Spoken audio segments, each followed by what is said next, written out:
chairs. Everyone we've Oh, interviewed has man. said these are actually the best chairs I've ever used.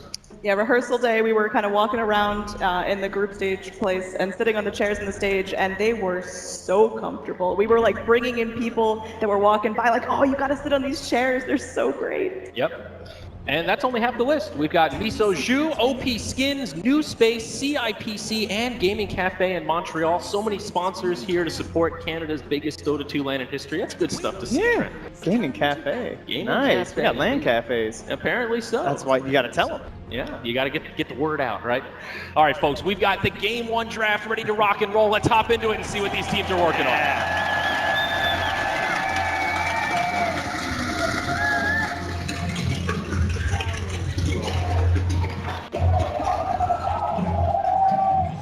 Okay, so here we go. Venomancer Coddle banned out by NP. Naga Siren Shadow Demon, the first bans for Wings. It is, of course, a first pick Drow Ranger, as you called Trent, but Wings already with a curveball. First pick Clockwork into a Warlock there. Okay, well, the beginning of Warlock, I believe, we saw a little bit like counter into towards the Shadow Demon and the illusions and everything, but the other big strategy was the Drow strat. You've got that long, overreaching ultimate coming from Warlock, can really stop a big 5-man unit in its place, and of course, 5-man Dota, not very good against Fatal Bonds. Exactly, and Clockwork, obviously you get that vision hero, you get around the map, you move around, you have vision, and versus a Drow strat, you always want to know if someone's standing behind her. Clockwork is perfect for that. You can always take fights you don't really have business taking. Oh, Nemarana out for NP. Yep, Eternal Envy, more than likely. I don't believe SVG or 1437 ever plays that hero. Well, I mean, after that performance against Alliance, too, I think that was one of the best Mirana games I've ever seen Envy play. He just looked so confident, constantly diving tier 2s, throwing out that E-Blade, and just annihilating heroes as fast as he could. So looking towards someone like that Warlock would be super key here. It's a comfort pick for Envy, and it's also a little bit of a block pick here. We've seen the power of the Mirana plus the Warlock. Aghanim Scepter with the Star Storm on top of Fatal Bonds does a lot of spread damage across the team. We've seen that actually win a few games, even just in this tournament. Yeah, and you're not majorly committed to any certain timing, too, when you have the Mirana and the Drow Ranger. It's not like some hardcore fall-off draft or anything like that, so they can kind of pick through their tempo here into the second phase. The biggest thing is Team NP bans two of the greediest support heroes. You have Veno as well as Coddle. Obviously, with Wings being on Radiant, that is where you can ward jungle. We saw EG do it. So, yeah. It's a good point there, Grant. And also a flexible hero. He can be in the position 1 type role. You can maybe plop him mid on occasion, though pretty atypical now, and very hard to shut down when he gets that level 5 in 3 minutes, as he can in the Radiant jungle there. The Keeper of the Light Band, though, stands out to me a bit. Maybe a sign that NP has something a little different to come? Well, they obviously have a Drow Ranger. They want to push uphill, and Coddle is one of the best at stopping pushes. Okay, fair enough. That blind And on the Tusk. Yeah, that Clockwork Tusk off lane. We won't be seeing that here from Wings. It was pretty brutal, but not going to be coming here. Yeah, and even though we talked about Tusk not being one of the stronger heroes in the meta right now, he still does bring some stuff to the table. Snowball, a great reset. Frozen Sigil still going through BKB. So not a hero you can completely sleep on, and of course one that could pop out in game 2. Yeah, I think it's when people think it's bad. So obviously you don't really work, have a strategy against it, you just want to get rid of it. A lot like the Leshrac from Complexity. And now having the Mirana, they're going to ban out the Puck too. We had the offlane MSS Puck when we had the Drow Aura too. Nice way to make that hero very viable in the offlane. And everyone's favorite. Hey, there we go. The Shadow Fiend. And a third pick, no less. A very confident pick here from Wings Gaming. Often a hero that you might want to save till a little later in the draft because he's kind of counterable, but bold. Yeah, look who's missing from this whole draft though. The Bat Rider. Yeah, usually he's going to be first banned out because he just brings so much control, but we've already got the offlane for Wings picked up. Is there room in NP to grab that? There is. I think the Clockwork counters it actually quite decently. Rocket, stop a blink, just always find him. If you find the Bat Rider and you initiate on him with a team like this, with Warlock on your side, you're going to win almost every team fight. Yeah, agreed there, Grant. Yeah, a lot of flexibility here for NP. Some support's probably the next priority. Yeah, as we still start looking towards these last few picks here too. We do have the Timber Saw still there for MSS. Woo! Right. Oh, they're liking it. Oh, it's a Rubik! They Hey, love it! he's here. They love it! I'm really excited for that Rubik. I think it's going to bring a lot of strength into the team fights. The null field now being prioritized just because it does help the early magic damage that's coming out in the 20 to 30 minute mark. Yep, also combos very nicely with Mirana. Telekinesis right into arrows. Classic hero up against Clockwork as well. Grab him, throw him outside those cogs. And I think Decent skills to steal, mostly just Warlock Rock. I think Rocket's actually extremely good. It's not an ultimate, but it is one of the best skills you can steal. Yep. And of course, no field, never a bad thing to have against this kind of magic damage. So now for NP, in terms of towers and objectives, obviously you have a draft strat, so things are already looking pretty good. But being on the Dire side, there is still the possibility that MSS Slardar, I believe one of the games he played exceptionally well, going 4-3-20 up against Ad Venom, and one of the best performances of the tournament, I would say, for him. So the same idea in terms of initiating here up against someone like that Shadow Fiend. Could be a hero they look towards with Exactly. a I think minus armor. every time NP runs a Drow lineup, they actually do 5 range, though. I do not believe they even throw in like a random melee hero. They just want to take complete abuse of it. That is true. And with the MSS bat still there too, it's kind of like that last one that really fits into it too. Yeah. Yeah, we've also seen Slardar be a little bit hit or miss. You know, maybe before this tournament he seemed like a more valuable hero, and we've seen a few games, even in the hands of NP, where the Slardar has a good start and then kind of falls flat in the big game. Definitely a risky pick. Wings thinking about this though, delving into the reserve time as they move into their 4th. Still a lot of options here to round out this draft. And I guess we didn't talk about it yet, but the other big thing about that Shadow Fiend too is the abuse, right? We'll be having the cogs coming out here, the stealing of the souls in the fountain. And not something we've got to see this whole tournament. We were kind of like, every time the Clockwork came out, we were like, Shadow Fiend, maybe? More than likely, you probably will see, yeah. Nice way to start up, because you were mentioning how important that matchup is in the mid lane. Yeah. And we've seen a lot of Warlock teams, when they pick Warlock, they just dual lane a middle. And all they have to do, it's going to be really easy to avoid, like Rubik smoking in, you know, picking him up, throwing him back into Arrow with the Warlock always next to him. It's going to be extremely hard to gank Shadow Fiend, which is what you have to do with Shadow Fiend. Oh, I like this Lion pickup here. Really nice aggressive support. Going to be great in lanes. Can rotate fairly early as well. Definitely something they were lacking here. Not much crowd control with these first 3 picks. And now you've got a stun, you've got a hex, and you've got a lot of burst damage. Also gives you a little protection against any kind of illusions, having that mana drain, which of course instant kills illusions. Yeah, and the last time Wings got him, we saw him just get totally out of control. Get like a 15-minute drums into like an 18-minute blink or something along those lines. Just Lion depends on levels. So in dual lanes, he gets a lot more levels. We see that a lot more. But if it's in a tri lane, expect him to be extremely under-leveled. But I think Wings knows that. So NP, what's left here, they're looking most likely for another support and then that off-lane hero for MSS. I think the biggest reason they picked Shadow Fiend in the 3rd pick, I know we're like, oh, well, they picked it really early. They already knew it was going to be the Mirana middle, and they obviously had a strategy against it, so I think that was smart. Now, NP, they probably will leave. They seem to leave Mojo's hero till last, so there it is. There you go. Oh, I lied. 4th pick here, but it is the Bat Rider we talked about. One of the issues with this hero is that early base damage. Drow Ranger makes it much easier, but as you pointed out, Grant, Clockwork, one of the better heroes to match up against Bat once we get into those mid-game fights. Yeah, certainly seems like something Wings 100% knew were coming. They also have the Hex there too, so if they have vision on Bat Rider, even if you don't cancel the blink, just merely seeing him and having that pre-targeted Hex as he comes in could be complete devastation for NP. And in that game, up against EG, you know, it was tough watching that game. I really didn't think NP were going to be able to pull it out, because that whole game relied on consistent grabs with the Bat Rider without ever failing, so NP need to do it again. A couple of interesting bans here. Ogre, 5th ban from Wings, a pretty natural synergy with Drow Ranger, Bloodlust, all that good stuff. But Spectre now 5th ban by NP, a hero we have not seen touched at all this tournament. Certainly a classic up against the Drow Ranger. Someone else to get on top of her, and you can imagine with the Clockwork too, the global potential that could come out there from a simple hook shot into the haunt.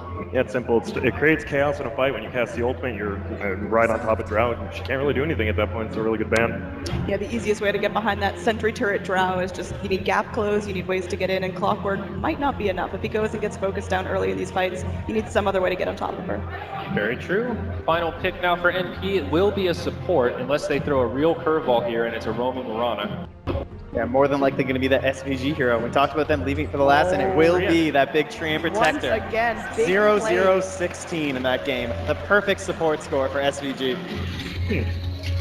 Grant, a pick that should resonate with you. Unhealable damage now, not going to be a factor. Yep, you can always heal towers up. You can siege down. I think the biggest thing is Clockwork early game becomes pretty useless against tree armor, which is super good if they want to lane up the Bat Rider and Clockwork now. Good tree armor game in general. Shadow Fiend, Lion don't have great ways to deal with it. And Juggernaut, the final pick for Wings. Wow, a hero we have not seen too much at all this tournament. I think this will be his 4th game now overall. And heroes still left on bullet, like that Weaver there. Those kind of synergies with the Shadow Fiend. We're not going to see it. Looks like he's feeling a lot more confident in the hero despite not really being around too much. Exactly, and Wings has a pretty standard lineup besides maybe that Shadow Fiend, but he's been coming back into the meta, so nothing too crazy, probably just testing the waters out. Yeah, one of the interesting things here, Lion as support, not really played so much outside of the China region, but within China, it's absolutely huge. And, well, as you saw there, we have two casters for this game, and it is going to be Purge and Capitalist. Take it away. That's right. Welcome, everybody, to the Grand Finals. As NP facing up against Wings. Truly a David versus Goliath story, Purge. You've got NP as our actors on stage as the poor little David facing up against the Goliath that is Wings. Do you think that this game number one, you see the draft, you've got a Drone Ranger push strategy coming out from NP, something they know so well, something they've executed, do very well in this tournament. Can they actually do this? Can they take game one against Wings? I think they actually can. They have some really good tools for the things that Wings has going for them, namely the anti-clockwork stuff. Rubik can lift the clockwork, throw him out of the cogs. They can throw a flame break. They just got to keep Drow alive, and I feel like she can hit that back line and actually do enough damage. And on top of that, they've also got a Trim Protector as well, just to try to keep their heroes alive more often. I think it's really what NP needs in the laning stage to also transition. And they've got a Mirana in the mid lane. Normally Jug's pretty good against that, but having a Drow Ranger aura on top of that should give him a big benefit. Yeah, we've already seen the success of the Train Protector and him being able to protect some of those outer towers via living armor. And Wings, on their side, they're playing a very aggressive lineup, right? You've got a Juggernaut carry with a Shadow Fiend mid. There's a bit of farming between the two of them, but in our off-lane position, a Clockwork, probably the most aggressive offlaner you're going to be seeing in this patch. As soon as he hits level 6, he's going to be looking for kills after kills, and this is something that Wings are very notable for, right? They're good on aggression. All right, we're already going to start off with the early SF cheese. We got some full-out souls for Blink.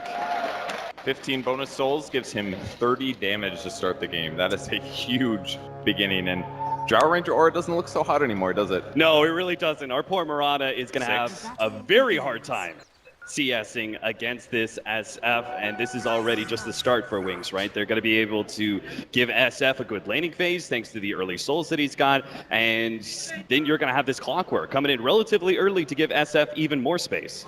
An interesting play here by MSS to get all the way to the safe lane. Looks like they might have done like a hybrid smoke or something like that to get space, and now pulling the creep wave should guarantee him some experience. Got to be a little careful about the Lion here because a disable with spin could be his death. He's going to be fine though.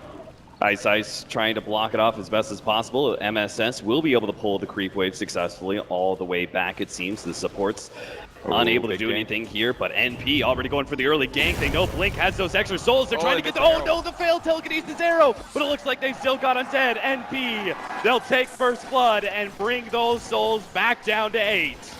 So all of the advantage that they got from the Clock and SF combo, half of it is gone now, so Envy should be pretty comparable in terms of damage, especially if 1437 stays in this lane. Last time I saw this guy play Rubik, he owned the game. He barely died, and he made a lot happen. You know NP have absolutely... They saw this coming. They saw the Clockwork SF. They knew he was going to have the early souls. They knew this Mirana was not going to have much of a prayer at being able to out-CS the SF, so the early gank will bring things a bit more even for Eternal Envy. Just such a good read from them to actually notice that. Normally those level 1 ganks are not very worth it. The person TP's back in the lane, they don't lose very much. But that time, really important. The downside though is that Clock's almost level 3 already, and that's because the supports were busy being in the mid lane. A little surprising in some ways that Wings didn't react to that. He should have maybe noticed faster that the supports were gone. 1437 will manage to connect the pull there. Our Clockwork's going to be trying to do as he can, trying to interrupt it. He's going to use the cogs, maybe to some success here, or not. SVG, get this. He just pulls it again.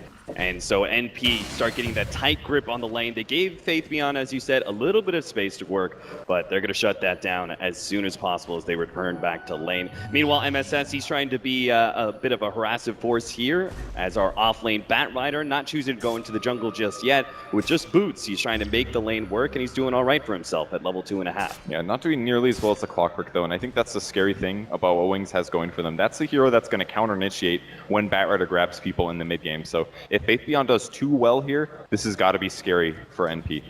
Yeah, you can see 1437 wants to be able to keep him out of experience range for as much as possible, but he still has to be careful of that 1v1 potential that the Clockwork can pull out with his battery assault. They see us in the mid lane, our SF 6 and what is essentially 1 since he had 15 denies to start. It looks a little inflated. Yeah, The game's just a bit. confused. They're just cogs. Nobody cares about those anyways, right? Yeah, so They do have souls. if you look at it like a 7 and 2, right? That means Armoron is actually destroying the lane, doing very well thanks to that early gank from the rotation 2 supports from NP.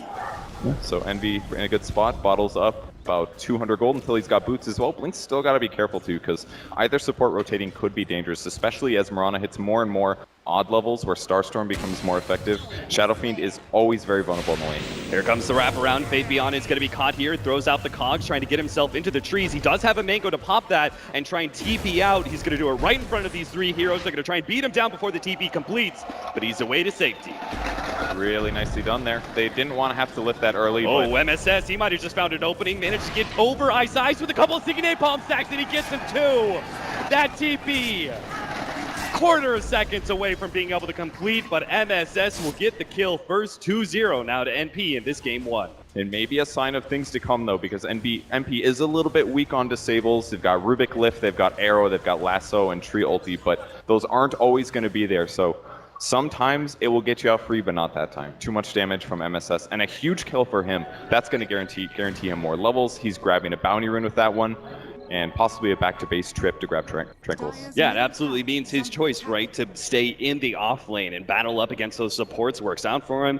He's going to be heading on back, probably picking up those Tranquil boots, and we'll see what he does from here. Faith Beyond, he's going to have a little bit more issues, though. He is not yet picked up level 4, despite the early start that he's had. He's already been ganked up once, did manage to get away from that one, but with his TP on cooldown, can't really play too aggressive until it's back up. Yeah, it's up now, but there isn't a Dire Observer ward spotting his every movement. So NP's going to try to get behind him, try to leech seed him, and set up more disables. But for now, it's difficult, at least until Drow hits level 6. Once she does, then there's way more damage, and something like a TP isn't going to be a solution. So it looks like Bat's looking for stacks right now. He wants to see if there's too many stacks, and if so, he's going to steal them from the Shadow Fiend. But the medium camp's gone. It's only a 2 stack. It's decent. He'll go for it, I think. Yeah, absolutely worth his time, right? But if he's not in lane, he doesn't know where those supports are, and those supports of Wings are actually trying to make a tricky rotation here. They've seen how aggressive that NP has been on Faith Beyond so far. It looks like they're going to try and punish NP for doing so, but NP not taking the bait just yet. They're actually just focusing on a pull for now. Draw Ranger steps a little bit too forward, though. Ice Ice looks for the be able to get the stun, but a nice gust backwards. AUI will keep himself alive against the rotation. It's very scary there. If he lands that disable, it could be Clockwork keeping him under tower range and getting a kill. He's got to keep getting levels, keep getting last hits, and guarantee plus damage from Mirana. That ward that MSS did place in the large camp in the enemy jungle is also going to be instrumental, because if SF does end up spending time farming there, it'll let them potentially smoke gank him and kill him in the early game.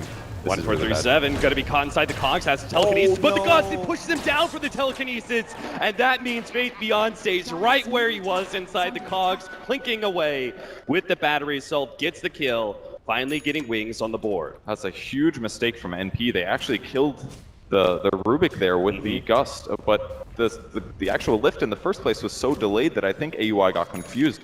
As soon as he's in there with the cogs, you got to throw him out. Don't let him get the battery assault damage. And it was so delayed that AUI tried to save him, and it just counteracted the telekinesis move. Oh, Eternal Levy going to be caught by rotation. SF wraps around the lane, and now we have Innocence on the other side. Eternal Levy kind of sandwiched in. He's going to try and dodge these ranges. One of them is down. He turns and fights, knowing that he's dead. There is no escape. Wings even it up 2-2. Nice rotation from the Warlock, though. Oh, the spin goes out. MSS trying to get away, but the Firefly will not allow him to escape Shadow's grasp. There's no follow-up there from Triant there. It's mostly a survivability hero, and Living Armor is just not good against spin. It cuts right through it. So not looking so good for NP now. 2 big deaths here. Good rotations from Wings, and this is pretty much characteristic of how they play. They do a lot with very little. Things that your opponents don't expect them to get value out of. Yeah, we've had 2 very early and aggressive rotations from both of these supports. It really does seem like this is what's determining the lane phase so far, is their rotations around to these lanes. NP with the early gank on the SF, and of course Wings with that rotation up and attempt. Top lane, Faith Beyond in some trouble, trying to get himself into the trees. He's actually going to battery assault and run straight through the Drow Ranger, hoping to be able to slow down those right clicks, gets a little bit of time to get a healing salve off, and puts himself in the trees, hoping, praying that he'll be able to get a TP out, but that's just not the case. For turn 37 on the other side of the trees, finds him. NP not done just yet, though. Look at this. SVG trying to set this one up. They're going to try and slow down Blink, lead him into the arrow. There's no escape here. MSS, he's going to come in too.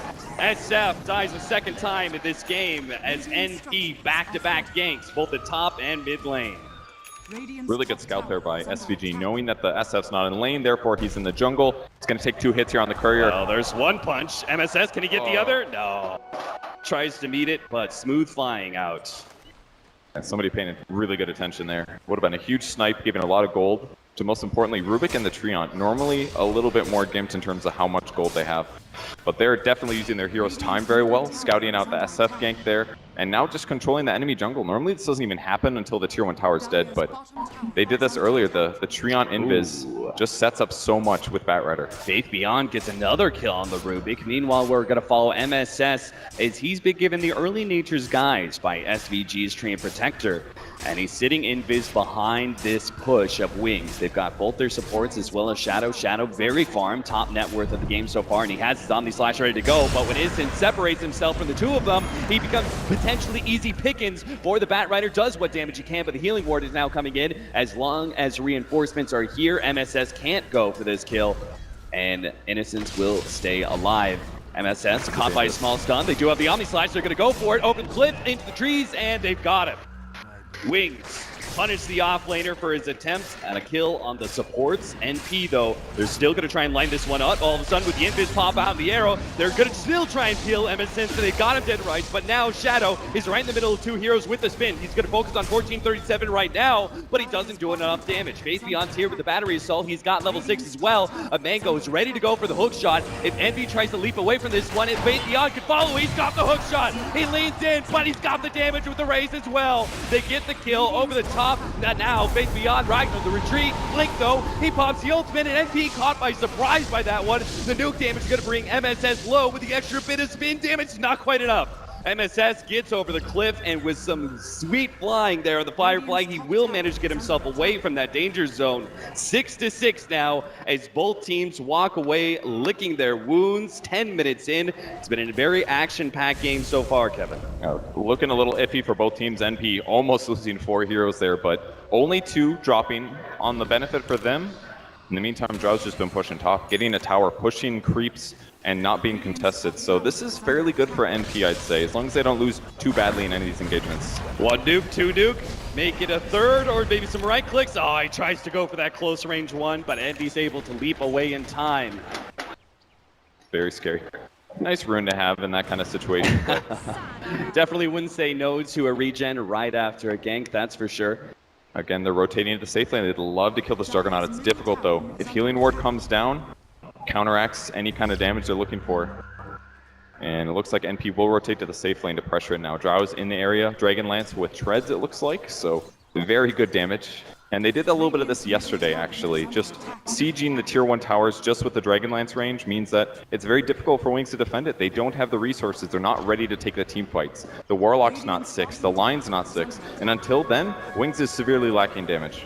So NP are just going to get a free push out of this one, rotating 4 heroes to the bottom lane. Drow Ranger and the crew will take that tier 1, and looks like Wings, they're going to try and pressure mid. 3 heroes rotating and abandoning their safe lane and abandoning that tower in exchange for some pressure on the mid lane in return. But the tower's already gone to the bottom lane, and Living Armor will repair the damage, the small amount of damage that Wings were able to pull it out. Now here comes the wraparound. NP smoke up after taking that tower. They're going to run at Faith Beyond here, but he's somewhere in the trees. Can they find him? A sneaky napalm would show this one, but oh, what a hook shot. Managed to get the Cogs into 2. Shadow's looking to be able to follow this one up, but a Cogs acts as a natural barrier. He can't quite get there for the spin damage, and now the Moonlight Shadow will allow NP to be able to retreat. They're actually going to go and pick up Faith Beyond, see if they can get this quick kill, pull into the arrow, but NP not in range in time.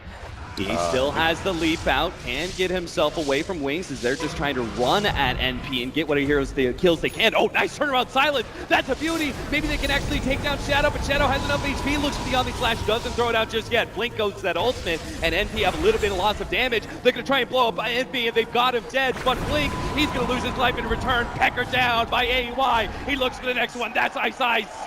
3 down from Wings. NP win a very big team fight inside the Radiant jungle. Dude, that turnaround was amazing. It looked so iffy for them. They wasted the lasso arrow follow-up, but all of a sudden they got there. They put the disable on the Clockwork. They kept him separated for the start of the fight. That was the big difference. And once Clockwork was dead, there wasn't a lot of Wings that could actually run after NP, at least when the Juggernaut was low.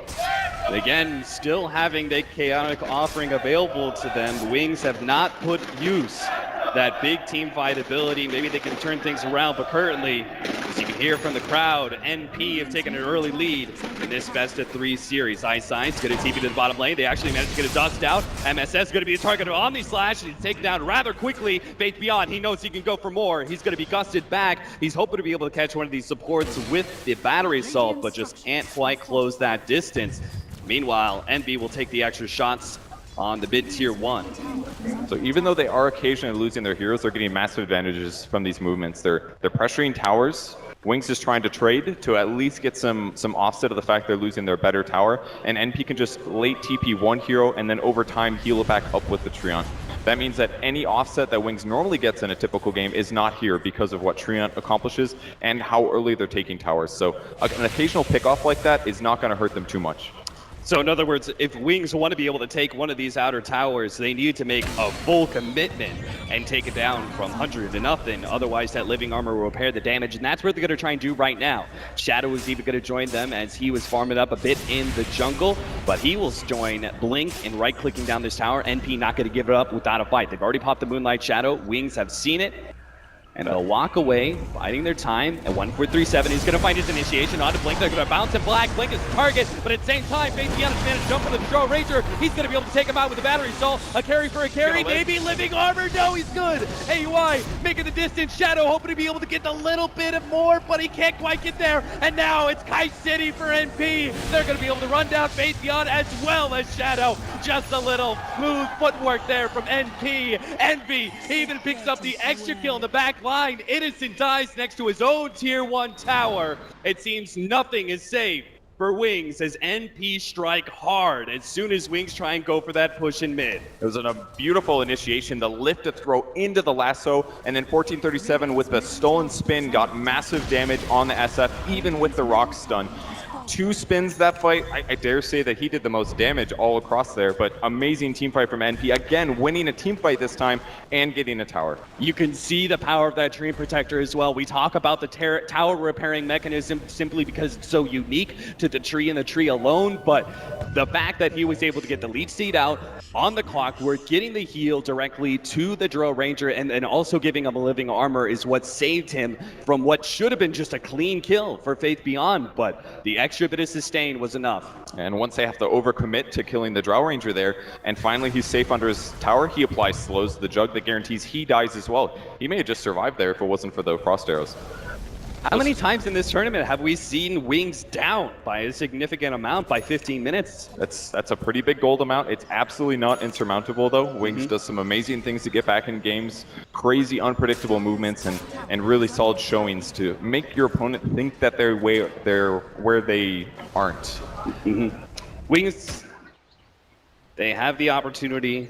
They have so many abilities. They've got great heroes to be able to scale out. Losing the early game is not the end of the world. It's going to be on NP to continue what has been a very strong showing by them. Close out in a more perfect late game. We'll see. 16 minutes in, 8-13. Right now, our Joe Ranger is sitting at 9K net worth, and our Shadow Fiend is only at 6K, sitting neck and neck there with Eternal Envy. And normally I'd say SF is going to way outfarm a Priest of the Moon, but the problem is that by the time the Ags comes out for Potom, he farms about as fast as a Shadow Fiend does. All of that extra AoE thing isn't going to be the case. You absolutely don't go on this. He's got an invis. He's a little upset he got arrowed, of course, but the pressure remains on the other side of the map. No ulti from Warlock for 11 seconds. NP showed himself at top, but he's also seen the Shadow Fiend, so NP feel comfortable going for a small push at the bottom lane, but it looks like SVG's been caught. That should be a free kill for Shadow unless AUI and 1437 can stop this one. SVG, he gets a little bit of distance with the overgrowth, but Ice puts a real quick stop to that retreat with a finger of death. Blink, he's walking forward here. NP don't know this, but there's an invis, or do they? They've actually got a counterward set in place, and Blink, he was sitting so far ahead that nobody from Wings can actually stop that kill. And NP, right counterward at the right time. They're gonna pop that Moonlight Shadow and see if they can push and punish Wings for more. That was very greedy from the SF. Remember, he got arrowed above? You can see his inventory. If you check to see if he has the invis, that's going to get NP to put sentries down if they didn't already have them down. So very greedy play from SF there, trying to start a fight in a great way. They picked off the Treant, but he's already up and contributing despite being across the map. Yeah, very clearly NP had that information, laid down the counter ward for him, and as a result, they'll be rewarded with the tier 2 tower bottom lane and a great team fight. That's going to be a Shadow Blade now for the Drow Ranger. Talk about the Juggernaut and the SF and how they still need to be able to make this item progression going into the mid game, actually get those core items that's necessary for them to be able to dominate team fights. That Shadow Blade's going to make it so hard for them to be able to find the space as AUI will start crowding out the map. Even for a hero like Clockwork, he's going to have to carry a dust now if he ever does go on the Drow Ranger. And he's got a Force Staff. He's got 2 big Clockwork counters. So, and if he transitions that into a Silver Edge and starts breaking passives or damage outputs for 5 seconds, if he gets the drop on either of these carries on Wings' side, it's almost for sure too little damage from them anymore. Blink is also going to be trying to go for a Shadow Blade of his own. Meanwhile, Shadow not going to be going for the Shadow Blade. Contrary to his name, he's actually got Phase Boots Ayasha, another 1,000 gold in the bank for now. Wings don't really seem to have too many places to farm. You can see them, multiple heroes grouped up near that mid lane. They're all staying pretty deep on the Radiant side of the map, and NP are free to split up and push out and be very farm efficient. Yeah, they're just scared of the invis. If you look at how many sentries that Wings have across their jungle, I can see 4 or 5. They just want to make sure there aren't wards in the area that they'll be able to see. An invis hero, if Treant Protector does use Nature's Guise, it costs them massive gold though. So if NP just doesn't fight for a bit of time, it could just be a giant gold advantage just from sentries alone. Ward placed out by SVG, and he's also scouting both Innocence as well as Faith Beyond. That's one of the great powers. Riki, Treant Protector, only 2 heroes that could just go out, place wards undetected, but it seems like Wings did sniff that one out at least. Yeah, they may have seen him wrap around the large cliff there. They're just going to push the wave here. Might as well. Wings constantly scared that NP is going to back off and take Roche, and this is just a testament to how they're farming the map. They'll put 1 hero to push the lane, but the others are farming jungle, so Wings will never know where the other 4 are. Ice dead in 3 shots from AUI.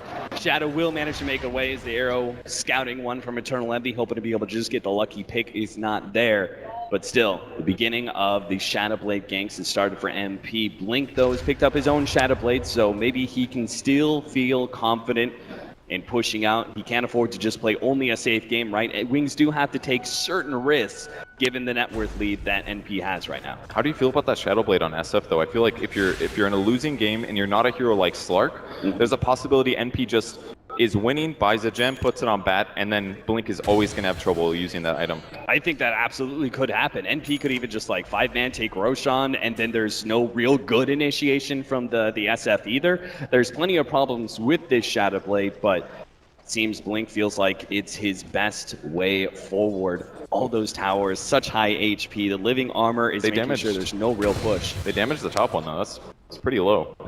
Oh, yeah, it was already, it was all the way down to 1,200 HP of 1,300. He was busy. That's pretty much what most Wings have gotten so far, is maybe chipping the tower down to at most half health, and then there it is. They see the Shadow Blade, they pick up the gem, just per your suggestion, Purge. Now, he may have to buy Quelling Blade, but he's going to go through and just burn all of the sentries in the Radiant jungle. As long as they control space and they have a show of force with enough heroes in the area, it means those sentries to protect you from Treant movements are not going to be valuable anymore. And it does mean, in some ways, right, Wings have to have a plan. That they have to be able to fight NP, because the gem, it's going to just play a very active force in limiting map control for Wings, but it also can play an opportunity, right? If they win a team fight, get the gem into their own hands, then things can significantly start shifting around. That's absolutely right. With Tree as well as Mirana ulti, 2 big invisible skills completely countered there. Bottom's got to be careful on the top lane. If he goes down and he doesn't have buyback, that's almost for sure a tier 1 tower falling, despite through tree heal. So NP finally going to make a show of force through the enemy jungle. All of their wards there have been denied, at least with sentries, so this is the moment where they start breaking them and replace their own observer wards so they can make good movement decisions, because right now they're playing blind. A couple invis heroes and a smoke even. NP walking on through. There are multiple heroes of Wings here at the top lane. They're trying to eat through this living armor that's been laid out. Eternal Envy and AUI are already in position to defend by themselves, but they may need some extra support since Ice managed to find the initiation. They closed up Envy, and now they're going to be able to get the hook shot onto AUI as well. The two cores thought they could defend, but they just may be victims to the Wings push out as they get behind the tier 1 tower and claim both of those cores. NP not in a position to do anything to turn things around. Worst case scenario there for NP, losing their 2 most farmed heroes, and AUI used his force to try to save the Mirana, but they still died. If he had a force of his own left over, at least he could have saved himself, but actually worst case there. And now Juggernaut's actually farming the Mirana, surprisingly, and that's all because of the sentry gold that Wings spent to deward their jungle. That gave them some safe jungle space for once.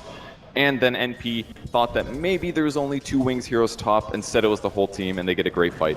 Yeah, we've gone from Shadowblade to almost a BKB now being completed for the SF, so he won't have to be as worried about the Mirana's heavy nuke damage, the Bat Riders magic damage he puts out as well, even the silence from that Drow Ranger won't be as much of a problem. He'll have an easier time getting off that ultimate for the big team fights. It seems like NP, with that one small stumble, combined with the giant net worth lead that they have had in the past, has now been given up, and Wings start making a bit of a comeback. But we'll see. NP still have that gem, and they still have ways to be able to put the pressure onto Wings for some team fights. Even the Roshan is still available to them, but you can see it is always being scouted out by Faith Beyond. On the bright side, they did steal the rocket, though, so that should give them even more vision advantage that they didn't have before. And they also have one great ward placed at the top ramp towards Roche, which means that if they do go for Roshan themselves, they'll at least have vision of non-smoked heroes. Might not be enough, though. Wings is looking like they're out-farming their opponents. NP is just playing a little too roamy with about 3 of their cores. Really, it's just the Drow Ranger as well as Mirana farming, but Mirana's been dedicated almost entirely to split farm, trying to do the dangerous farm, pushing out the lanes that there may be a gank towards, and then it's just Drow Ranger farming. So that's not going to compete to the 2 to 3 heroes on Wings that are picking up neutrals right now. Combined with the early lead that NP had, as well as the fact that Wings has some heroes that scale pretty well, it seems like their game plan is going to be mostly trying to survive and draw this game out, prevent the Drow Ranger pushes. So it's up to NP to really determine the tempo of this game. They're going to try and do Roshan right now and try and go for the pushes after, but Faith Beyond, he's already scouted that out. With a rocket, he's got the hook shot ready to go. Roshan's going to be dying soon. See if the Clockwork saw. He's trying to block it with his hero since it's invis. Make sure there's no opportunity for an steal. That's SVG with the invis play. Managed to block out the hook shot, and Faith Beyond gets ripped apart by Eternal Envy and AUI. Now they look for more. MSS being a distracting force against the 4-man of Wings. Managed to get ahead of that Earth Spike. Will not go down here, and AUI's found his mark. He goes for Shadow. Unable to get the bounce out in time, but a stolen ulti slash, and 1437 brings one down almost by himself. Finger of death, and an ultimate drop by the SF, even Warlock ultimate, and he's somehow still alive. He makes it to the back lines, and NP do not drop a hero in that team fight. They claim Roshan. They get 3 kills as Eternal Envy picks up the Warlock, and they get Aegis. NP, a full recovery from them after a minor stumble in the top lane. Just amazing play from SVG there. He knew that his opponents could see exactly when Roche was dead because of the rocket vision, so that's when he tracked to where Clock was going, blocked the hook, guarantees the Clock kill, and then they get to chase. Healing Ward was on cooldown, an amazing steal from 1437, and all of a sudden NP swings back into a huge lead. Now NP pushing into the mid-tier 2s. I was going to ask you, Purge, when does NP need to be able to push a high ground? It seems right now they're going to be able to at least take tiers. When would you like to see them take a lane of Rex? Like, in your head, what is the timer? Is it 35 minutes, 40 minutes? When do you say, all right, you should have gone high ground at least once by now. I think they have the opportunity ready now for sure. They just used the Golem. This is a great teamfight opportunity. I mean, maybe getting a pick first would be wonderful, and it's possible they might delay this to try to keep 3 lanes pushed in and utter map control. They can always buy more items, really. Drow can be a comparable carry to heroes like Shadow Fiend and Jug, especially with this kind of a net worth advantage. He's 4,000 ahead of both of those heroes. And they do have some pretty significant items that are coming up too. The Force Staff for the Bat Rider, not just versus the Clockwork, as we've seen the team actually prioritize that Force Staff. One been picked up by 1437. AUI obviously has the Hurricane Pike, but also for him to be able to get an easier initiation. Whoa, nice play there, Jesus. Almost caught out, managed to blink away, just one step ahead of that arrow. Chipping away at that tier 3 though.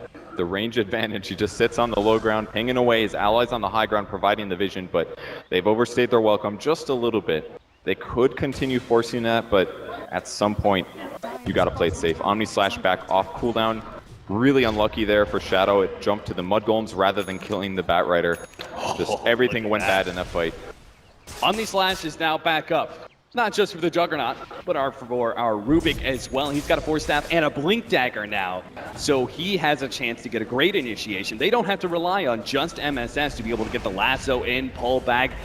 That's not going to be only his burden, but 1437's, he's going to be able to share the load as well. 11-18, it's 28 minutes into the game right now, a 16,000 net worth on the Dro Ranger. She is far away ahead of both the Juggernaut as well as the SF, who are sitting around that 12k area. They've got 2 minutes left for the Aegis.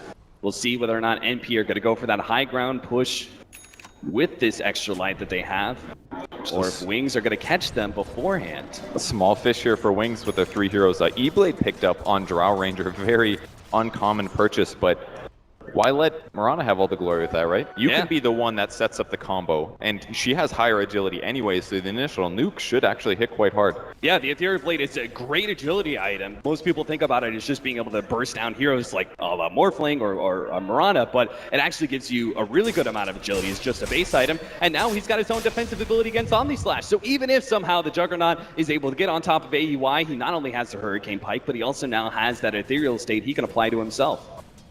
Good pickup if you want to finish a kill, that's for sure. Could be even Clockwork, for example. Gotta be careful about Blade Mail, though. Not very strong against magic damage. And he's backed up from his allies. 2 Wings here still on the bot lane, trying to split push and get some advantage, but the tower is getting really low. It's nighttime as well, so he's got to take tower damage with this one. Arrow goes out. A little bit of scout there from NP. Will not connect with anything. Good deny from our Shadow. Whoa! Force Staff, aggressive Force Staff, and pushes AUI into the cogs. They're trying to hold on to the hook shot, but a quick Force Staff out from AUI, and he'll actually take that melee rags before Wings have the opportunity to do anything. The 29-minute barracks, I'm going to say that's good for NP here. Definitely ahead of schedule, and just based on the fact that Wings didn't want to fight that just shows what the state of the game is. Wings knows that they have a low chance of winning this fight. It's better to give them the barracks, force them to back off, and try to fish for another kill like they did before with the smoke. They've got to win some fights. It's the best way to get back in the game. Sitting inside the very dark jungle, NP waiting for Wings to poke their head out just a bit too far, get the pick that could allow them to be able to end this game. Wings do start pushing out, but they're heading towards the left side of the map, trying to get some vision down. They get 1 ward. That's all they have for now. It may be not too long until they take that out, but they've got to be careful, especially with where the rockets are coming from. You can tell which area of the map Clockwork is. That should reveal that some of Wings are near the secret shop. So right now NP's just holding up in the Wings jungle, trying to prevent them from entering that. It lets Wings get across the map, but most of their cores are actually still in the base. They don't want to get caught across. I guess when you have that gem on the enemy team, you've got 2 cores that still need to be able to farm out. You can't just hold on to wards, right? Just because they have a gem. You need to be able to get some vision, some idea of what NP are up to, so you can get some farm on some of these cores. The only one who's really outside the base right now is Faith Beyond. It looks like he could be caught here by AUI. Starts setting up, the right clicks, managed to get August. Into the trees he goes. Faith Beyond looks for the TP out. Hurricane Pike looks for the nuke, but it's not enough. The Ethereal Blade that AUI recently picked up will not be the coup de grace. Faith Beyond gets back to base and creates some space for his team. As you can see, they immediately start pushing out mid. eager for any farm that isn't just inside of their own base. Maybe a little underwhelmed with that E-Blade damage, but that was mostly the raindrop, blocking damage off the top before the magic resistance comes into play. So that would have done way more damage without magic damage block. Eternal Envy.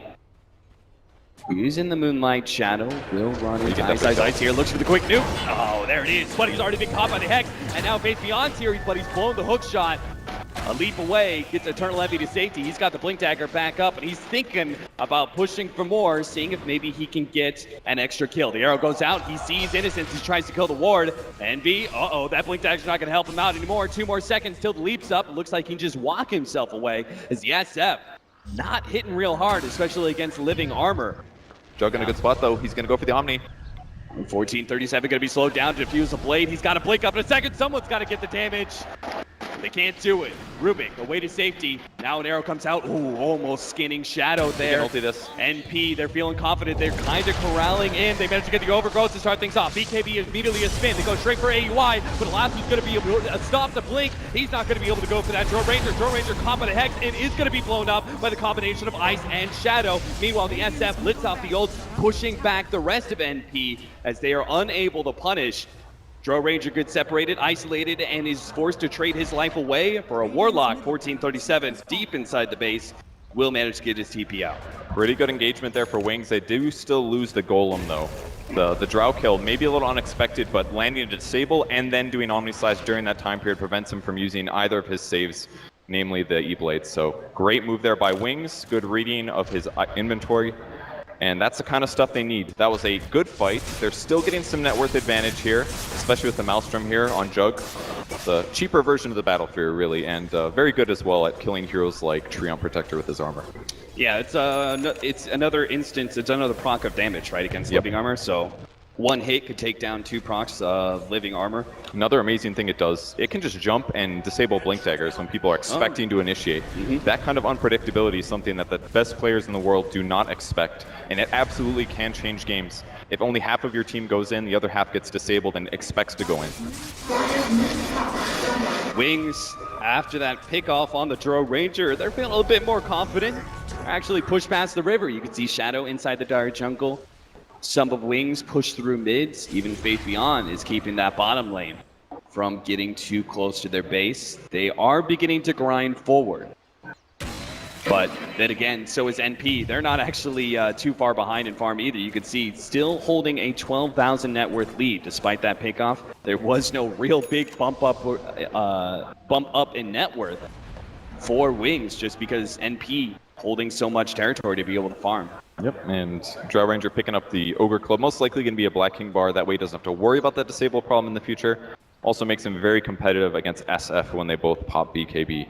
So going back for basically 3 utility items on the hero, not so much damage, but staying alive is the name of the game when you're playing Drow.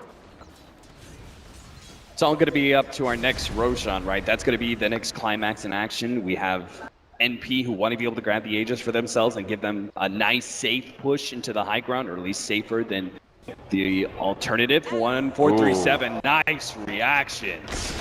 Gets away, they're still trying to set up. Eternal Envy won't be caught by that Earth Spike. Faith Beyond tries to get a cog set, but he always going to be slowed down by SVG as well. The nuke comes out, Overgrowth holding him in place, NP keeping their distance, will be able to nuke him from afar, and now they manage to get the initiation. MSS, hard initiation on a Shadow, pulls him back to the rest of the team, and now Wings every man for himself, but they're going to lose Warlock. It's only going to be our SF and Alliant who seem to survive through this team fight. The arrow, whoa! It got him. Eternal Envy nails him just before the TP out. Buybacks immediately coming out from Wings as NP have found their opening to potentially end this game. I don't even think he had vision with that arrow. That was just a blind, let's catch somebody. Yep. And he got him. Just the initiation, the fact that Theban was able to blink back after the initiation changed everything in that fight. NP was able to punish so many heroes. SF still up with his ultimate. Juggernaut still has his, but he's dead for 35. No buyback on him. This is the time to get their second racks, and when you're down by 2 racks, okay, they're going to play it safe. They start pinging for Roshan, it looks like. Already the TP rotations have come out. It's rather late. They know Roshan guaranteed is up. It's a good move. So they're not going to take that risk. They're not going to try and go for that second lane of racks. They say, we've already forced buybacks. Let's play it safe. Let's play conservative.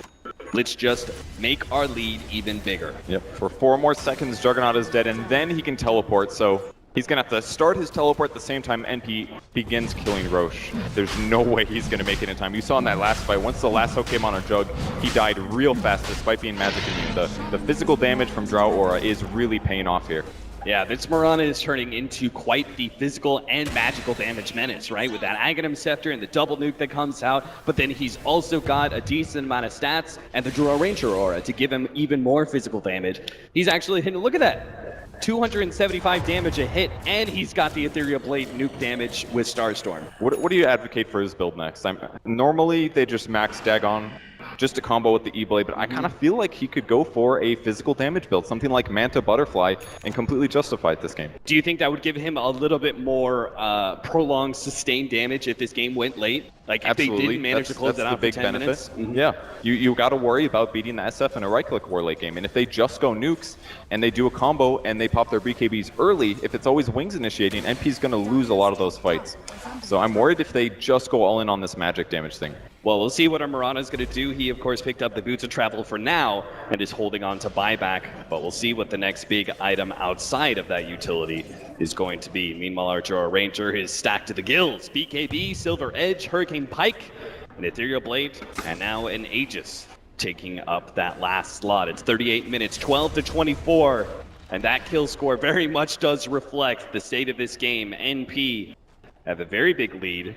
They're just hoping to be able to close out this game cleanly, sitting at a 20,000 net worth. That's pretty huge for this point in the game. But Wings still does have the teamfight potential. Things like Fatal Bonds can't be underestimated, especially a well-placed Omni Slash. Maybe from either team. Now we're just getting luxury items. 1437, he's got himself an Aghanim Scepter, so you're talking about if he steals Chaotic Offering, unlikely, but if he does, amazing. Finger of Death, Clockwork Hook, Omni Slash, it's all good. Literally any spell that he could steal would be pretty good this game, especially the ultimates. Lots of great basic skills as well. He's been definitely leveraging his hero in a great way. I think he can easily handle the Ags here, and it could give them a really easy team fight if he plays well.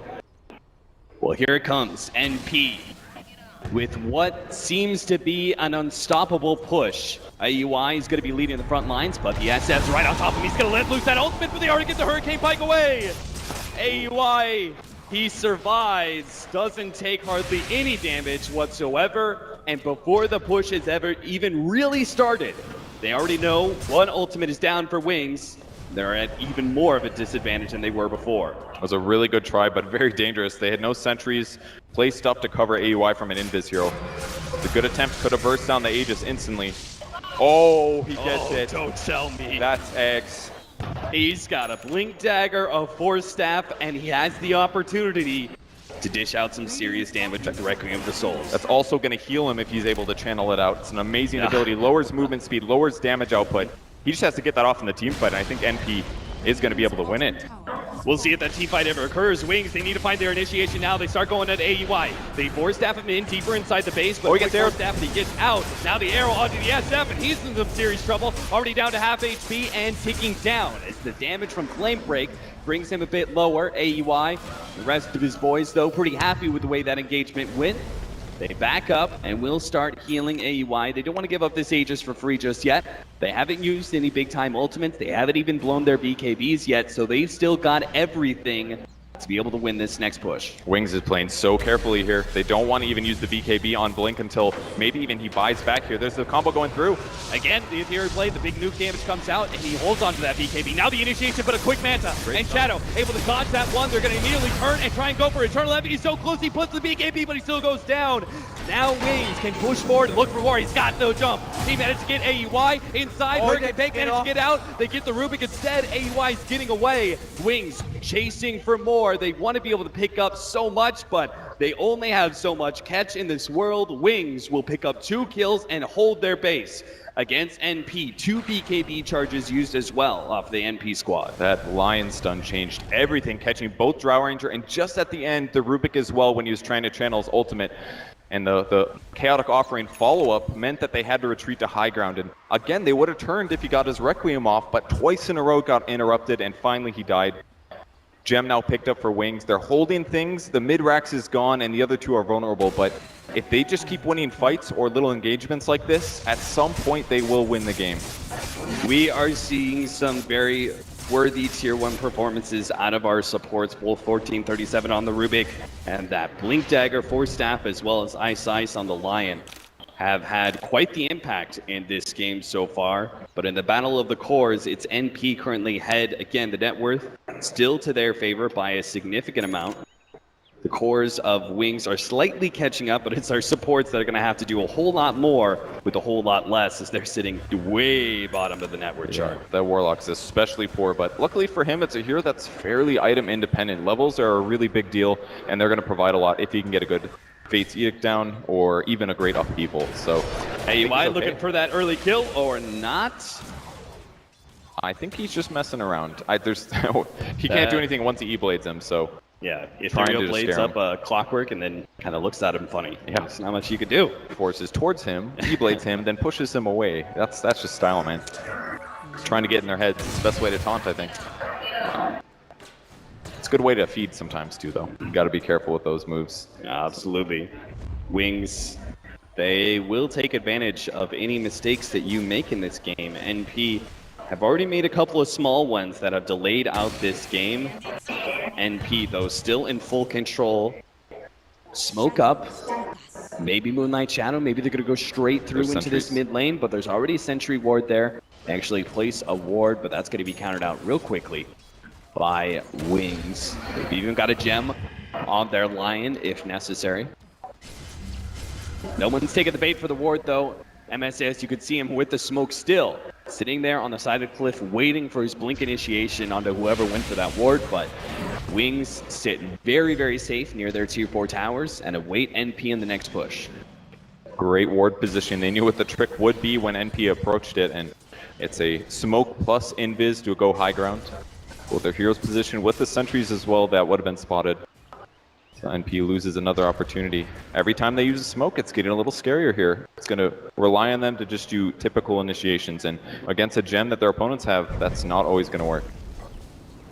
Yeah, it's not about trying to upset this game in one swift move, right? It's a whole bunch of small decisions that Wings have to make to kind of grind their way back into the game, and they've done it so far.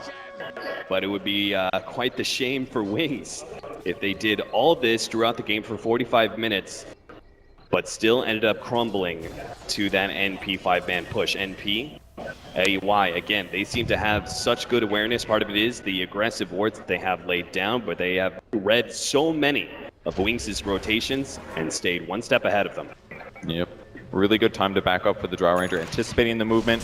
In the meantime, Eternal Envy on the other side of the map, pushing that out safely, and then when he finishes his wave, he goes to rejoin his allies in case the fight does actually begin as they fake back. So NP is just playing this map very well. Any grab on any lane could be great. This SF1, NP's planning ahead. There it is. MSS managed to get the lasso onto Blink, pulling it back straight into the arrow. The extra bit of nuke damage, and Blink will fall. He is down for 70 seconds. No doubt that NP will push and force the buyback out of it. Huge play there. Basically, NP thinking next level. Wings isn't going to fight bottom. They're going to push out one mid, and Batrider got the catch. That should be able to force the buyback. I like what Eternal Envy is already doing. He's trying to push out that top lane. The tier 3 is already gone, right? Wings, they won't be given this opportunity. Just, let them have the lane of Rax. We'll hold on to buyback because both lanes of Rax are being threatened. Yeah, and now they're going to be spread out. They're going to have to defend with 2 heroes, which means they can actually take a fight somewhere like bottom, and Envy can TP there. Shadow already forced to use the spin in order to dodge the arrow placed out by Eternal Envy, and AEY gets a couple of shots on that tower. Still 30 more seconds left on that death timer for the SF. Atheon gets his initiation, tries to run himself away. The nuke damage almost finishing him off, but it's not quite enough, and it will. A little bit more tick damage, but a big chaotic offering. The buyback's out from the SF, but they need so much more out of this. They've only gotten 2 supports. Meanwhile, Eternal Envy, he's already taken range, right? He's about to get the melee as well as the top lane. NP just moving Wings around. They managed to catch up the SF. AUI by himself looks to be able to take him down with the invisible damage. He's got him dead. Force taps away. Shadow Blade out, and Shadow has nothing to do to that counter. He'll get kited. Silver Edge goes out, but maybe AUI, he thought with his low he'd be good. The spin goes down for Shadow. He's going to be able to pick up that kill. They finally get something out of this core position. Ice Knight Force Staff gets away, and they'll be able to get an extra kill on MSS's Bat Rider as well. They still have their SF dead for 60 seconds, and they lost that lane back to the top lane. But Wings will push this game just a little bit further. 3 dead heroes on NP finally gives Wings some chance to move across the map and try to take some towers. They are going to stuff the battle through tree armor, but they're so far away from getting a barracks due to all of the defense that NP had from the start of the game until now. Towers are not going to equalize this game when you have 2 exposed barracks. Once those fall, there's almost no way they defend. I'd like to personally congratulate Wings. Oh, maybe I'm speaking too soon. I was going to congratulate them on their second tower of the game, but that's not going to happen. Telgany straight to the arrow, and they pounce. NP almost take out the Juggernaut. 1437 almost had him with the spin. They need a little bit of damage, but they can't quite fight him. SVG, he's looking for it. They blink forward. They're actually going to run into Clockwork. They manage to get him. Manta goes out, and Shadow pops through the ward. He's almost alive. He gets a little bit more, and now he turns. He's going to man up. He takes out SVG. He's going to get SV as well. 4 dead from NP. Wings, somehow, some way, they keep Shadow on the brink of death, but they don't let him fall. Shadow, the heal, doing so much in that team fight. 1437 was actually able to break it, but they couldn't actually kill him afterwards. Envy running into a huge mana problem, not only just there, but also earlier on, and when he was bottom. Went for the BKB choice, maybe something like a Lincoln's could have solved this issue, but he didn't get the second Starfall off once he dropped the E-Blade, and because of that, no dead Jug and 2 dead heroes. NP still have all the advantages in the world. They can take a moment, deep breath.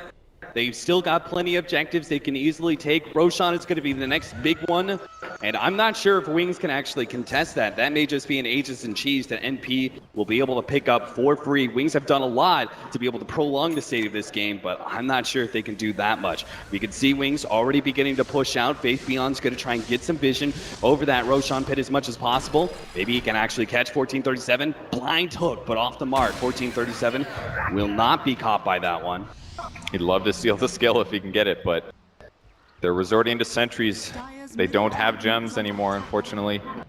Big loss for NP there. Their control of the Radiant jungle is going to be much more difficult, and they're on cooldown for a long time. For the first time in quite a while, Juggernaut is top of the net worth chart. It's been Dro Ranger almost the whole entire game, but he is now at 30k net worth. Mjolnir, Manta, Butterfly, Scotty, Diffuser Blade 1, Boots of Travel 1 as well. He's still got some little bit more room for growth, for sure. Our SF has a whole lot more. He's just got the BKB, he can exchange out the SNY and just start building some actual late game items, so they do have some room for growth.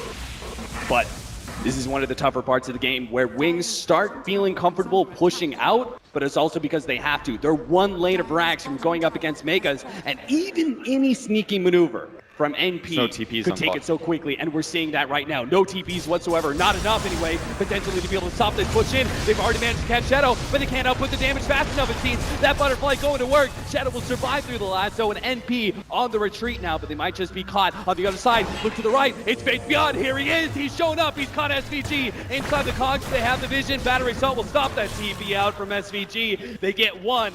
NP's first attempt at a sneaky backdoor in that bottom lane of Rax is denied. And he wants to backdoor, but he's too scared. He doesn't have BKB, he doesn't have his ultimate. And if he gets hooked, he's dead for sure. 5,000 in the bank for him. Still has his phase boots up, can definitely swap that out for damage items, utility items, survivability items. There's a lot of choices, but things are looking more and more scary for NP. Not controlling the gem means that they're forced into some of these more dangerous moves. They don't always know where Wings is, and they can't control the map as well. Even Drow Ranger is having damage problems at this point. The Butterfly on the Juggernaut means that killing him through physical damage is hard, and he picks up a Scotty as well, covers his HP aspect. That's going to make sure that nukes don't necessarily kill him when they get thrown down. He desperately needs an MKB, or maybe they just go on somebody that's not Juggernaut. They've already latched up Link, start pulling him back. AY goes to the guts, but he's run line. Right next to Shadow, the Golems get dropped. They need to be able to catch up to him, but double force stabs him, get a little bit away until the Omni Slash comes through, brings one core down, and it's got a second. Envy, he's not going to make it out either. Shadow wants it. He sees a triple kill here, and he'll have it. Beyond godlike triple kill on 3 cores, and all of a sudden, Wings, they're pushing down the middle lane. They're going to be the ones giving themselves an endgame scenario by forcing buybacks out of NP. Do they defend or do they try to split push? The lanes aren't very pushed in, and Wings is just stomping every single fight. But they are down from ultimates. They don't have Golem. They don't have Omni Slash. If there's no fast Hex, then Envy can do that repeatedly here. They do grab Rubik on the back line, though. He does not have buyback. It's a little scary here. So we could be seeing a 4 versus 5 around the Roshan pit, or maybe NP just give it up entirely. It seems so unlikely that they can test, given no buybacks, but if they give up this Roshan, Ages of Cheese are picked up. Wings, finally, for what has it been, 50 minutes? 50-minute game. They have not been the aggressors for so long, but they will finally take control of this map, and they may be the ones pushing in, unless Eternal Envy can force them back. He's already going for that bottom lane push. The creeps are inside the base. They have the glyph, though. That is still significant. Envy has forced out the glyph out of Wings, and another push like that could actually claim a range ranks or maybe even a melee. Gets both, that's going to be Megas.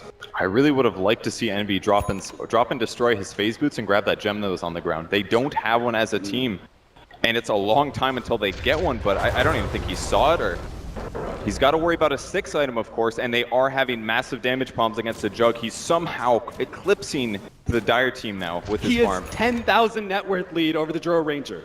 He's at 35k. He's only missing a moon shard. That's it. 4,000 gold, and this guy is as strong as he's ever going to get. Amazing itemization this game. The one counter, though, is evasion. If you get a butterfly on Drow Ranger, then at least those hits are not going to hit us off. Okay, he's just going to stroll in and grab it. That works too. Saves you phase boots. Well, SVG will walk away with that counter vision, it seems. NP, that is, though, a very, very small pittance. The gem is nice to have, but they once had total control of this game. And now it's been slipping through their fingers for the last 30 minutes. They pick up the MKB at least, so they will be able to hit the Juggernaut reliably with Drow Ranger, but she's also being super pressured by all of Wings. That's the one hero that Wings jumps on at the start of the fight. They know Envy's damage is more bursty, it's not sustained. If they kill Drow at the start of the fight and she doesn't get to attack the whole time, they will outdamage NP. It's all about the initiation from here, right? With an MKB on Drow Ranger, he can actually dish out some damage on Shadow and threaten him if they get that lasso, but at the same time, he doesn't have a butterfly, so Shadow could just rip him apart. It's definitely a wishy-washy situation there. Both teams going to be playing this a little bit slow. Wings looking to be able to get some control of the map, push out of the lanes, and finally get themselves in a position where they can actually push high ground themselves. Meanwhile, NP, they obviously have to hold time because they still have their buybacks off cooldown. That's the big thing that's limiting NP right now. They do not want to get into a team fight, lose some of their cores, and that could just be game over straight up. So Wings now pressuring towards the tier 2. Shadow Fiend's HP is also very strong, and these Scotties are massive between the two cores. They need Force Staffs to ever get away from a hero killing them if they're in a bad situation. And that's costing a lot. It helped a lot in the last fight, but they need to have a great initiation. Even something like a Blink Dagger on Treant could change a lot if he could initiate. Drop his ultimate on 4 heroes to prevent the right-click damage, but Shadow Fiend and Jug have the right items for that. Not so long ago, they were getting their second tower of the game. Now Wings have taken all the outer towers, giving them the opportunity that if they actually can push high ground and win a team fight, they can go from lane to lane to lane, getting megas if they need to, or even just go straight for the throne. So they're farming jungle camps for now. Batradic very close to an Aghanim Scepter that allow him to lasso 2 heroes. Envy is trying to finish an MKB of his own. I am sure that NP is regretting the E-Blade on the Drow Ranger right now. I really feel like if they had a damage item there in exchange for that, there would have been a couple crucial kills mid-game. I mean, how many times did we see that Ethereal Blade actually play against AEY? Yeah. And it's not like he was ever able to use the Ethereal Blade on himself to be able to dodge Omni Slash. The Diffusal Blade was picked up almost immediately afterwards, after he had that Ethereal Blade, and Shadow's been putting it to good use. Might have been better if he went for Butterfly or AC instead, just tank the damage. Don't try to fully counter it. Counters have other counters. You can't counter 15 armor. It's pretty strong. Push out here. Full out smoke from Wings. Good. We're gonna try and wrap and see if they can catch. Can we check out those buybacks? Are they off? Are they off cooldown for NP? They have about 2 minutes left. So? Yeah, and not much gold. Most of them are buying out.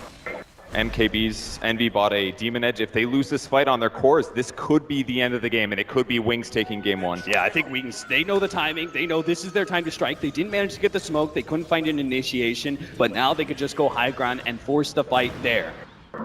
See if SVG's able to deward this. I don't know if he'll spot it or not, but he's not quite close enough with his gem. Already beating on those tier 3 towers, and the melee racks is about to fall as well. Glyph is down. That momentary pause doesn't do much to stop Wings. They've already taken the melee racks and do a bit of damage to the range before backing themselves away. They feel comfortable with where they're at. They're going to try and back up and get a better initiation here. NP, they waited out the Moonlight Shadow. That's now gone.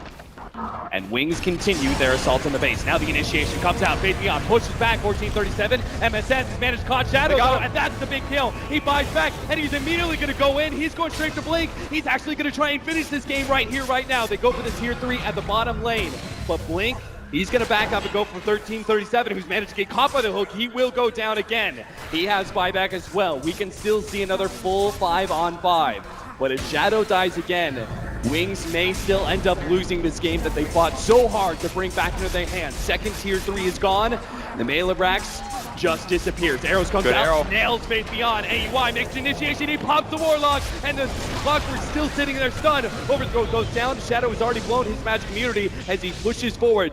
BKB also being used on Blink, and now they're susceptible to some of these disables. Wings, they feel a little bit exposed here. They're going to strike and back up behind the cover of Faith Beyond's Cogs, but a jump over, Eternal Envy tries to go over the Cogs, but he's caught. He gets taken down, Finger of Death, and he's dead for 2 minutes, and now it's going to be AUI's turn. Omni Slash, double force staff away. He's getting back to the fountain, but Wings, they have a full health, full steam ahead. They're going to go straight for the drone as they manage to pick up AUI. They have done it. NP, they have lost their heroes. No buybacks available. They're just about to come back up. Wings, they'll have to do it one more time against the Draw Ranger and Eternal Envy's Mirana. Okay. So they'll back themselves away, play it as safe as possible. They're still a little bit scared. They can't end it yet. The game's not over. It's just mostly even. If they can kill Jug again, this could be it for NP, but they've got to kill the rest of the heroes. They'll force them to buy back and then push across the map and finish the last racks. The target is going to be Jug. Can Wings defend the Jug from the lasso? No, there's no lasso for 50. They've only got 3 heroes. The Bat Rider was so crucial to be able to get that kill on the Shadow, and now Wings just full up are going to be hitting on the tier 4 towers, and NP have to force some sort of miracle 3 versus 5 to be able to hold here. It's already started off. The arrow going off onto Faith Beyond. Eyeside's going to be able to stall up Eternal Envy. Overthrow, waited, will go down with the throne. He's already going to be going down. Blake pops the ultimate. They're just going to beat for the throne and take game 1. Wings, an incredible comeback by an incredible team. How did they do it, man? That is one of the best teams in the world right there. An amazing advantage for NP. They had control of the game, a 2 racks advantage, but a couple small mistakes.